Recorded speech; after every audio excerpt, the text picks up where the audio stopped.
Top quality और consistent performance के लिए सिर्फ सिल्वर पंप नाम याद रखना। તો 3-4 બાળકો પેદા કરવાના નિવેદનને લઈને ફાંટા પડ્યા છે। પાટીદાર સમાજના અગ્રણીઓએ અલગ અલગ મત વ્યક્ત કર્યા છે। આરપી પટેલના નિવેદનને ગીતા પટેલે વખોડ્યું છે। આરપી પટેલ કરોડપતિ છે, તેમને 10 છોકરા પાડવા પણ સહેલા છે। આજના જમાનામાં સામાન્ય વ્યક્તિને 2 બાળકોનું પાલન કરવું પણ અઘરું હોવાનું ગીતા પટેલે જણાવ્યું। તેઓએ કહ્યું કે 4 સંતાનોનો જન્મ આપનારી મહિલા અંગે પણ ચિંતા કરવી જોઈએ। 20 વર્ષ બાદ અભ્યાસ, રોજગાર અને આરોગ્યની જવાબદારી કોણ લેશે?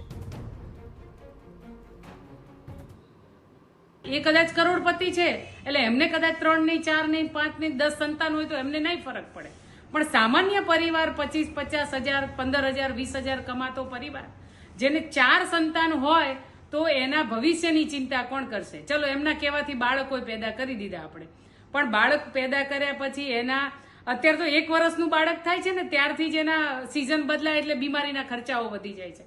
એના ઘરમાં વડીલ રહેતા હોય તો એની બીપીની, ડાયાબિટીસની રોજની ગોળીઓ છે।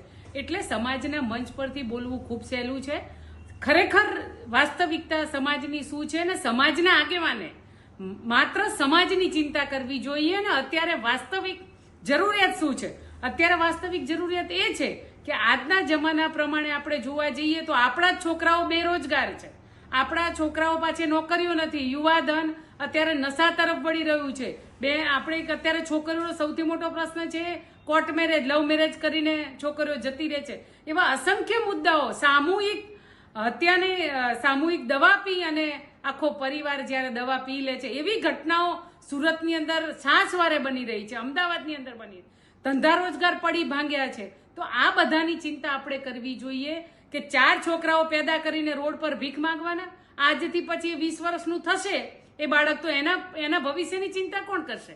આજે 1 બાળક કે 2 બાળક હોય ને તો એને પણ ભણાવવા માટે આજે લોનો લેવી પડે છે। તો ગીતા પટેલે આરપી પટેલના નિવેદનને રાજનીતિવાળું ગણાવ્યું છે। સમાજના મુદ્દાઓની ચિંતા કરવી જોઈએ, વધુ સંતાનો અંગે નહીં તેવું તેઓએ જણાવ્યું। યુવાનો નશા અને બેરોજગારીથી પીડાય છે તેની ચિંતા કરવી જોઈએ। સમાજની દીકરીઓના ભવિષ્યને સુરક્ષિત કરવાની ચિંતા કરવી જોઈએ। મંચ પરથી આવા નિવેદન કરતા પહેલા વિચાર કરવો જોઈએ તેવું ગીતા પટેલે જણાવ્યું।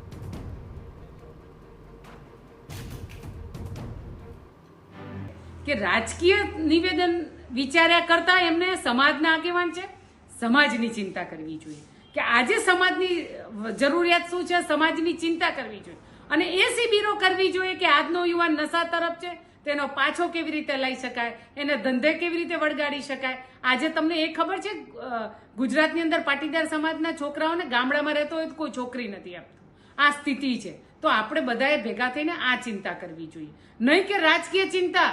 તમે સનાતની વાત સાચી કરી, પણ સનાતની બચાવવા માટે એક ઘરમાં તો 4 છોકરાઓને જન્મ આપીશું તો એની જવાબદારી કોણ લેશે? નથી સરકાર લે